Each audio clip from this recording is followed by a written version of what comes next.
Hrvatska volontira. Ja sam Ervin Mešanović, voditelj interventnog tima Gradskog društva Crvenog križa Zadar. I ovim putem vas želim informirati i pozvati na naše aktivnosti koje će se provoditi u određenom periodu.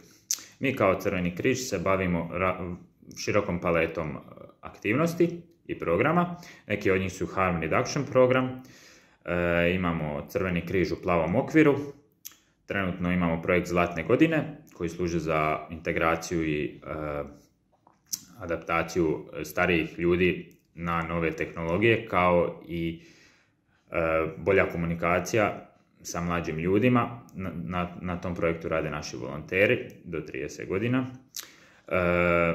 Također radimo sa raseljenim osobama sa područja Ukrajine, kao i sa socijalno ugroženim osobama na našem području. To su samo neke od aktivnosti koje mi provodimo, ima ih puno više.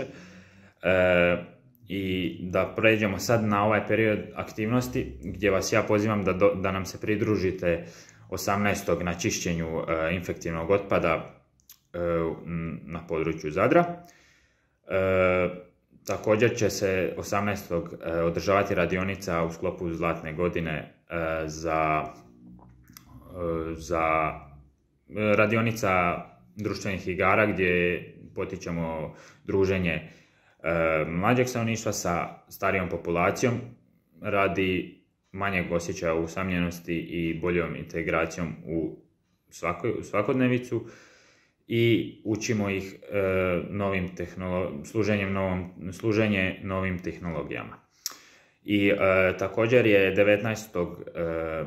šetanje pasa u azilu, gdje vas također pozivamo ako ste voljni pridružiti nam se, a ako niste u mogućnosti u jutarnjim satima, možete se popodne javiti da prisustvujete našoj edukaciji iz ekologije, to jest da budem točniji radionici, gdje ćemo uz prezentaciju i malo mašte raditi na podizanju svijesti i problematici trenutnog zagađenja okoliša, kako vodenih, tako i zelenih površina, te načinu razvrstavanja otpada, reciklaži i sl. Eto, hvala vam puno, ugodan dan vam želim i nadam se da se vidimo.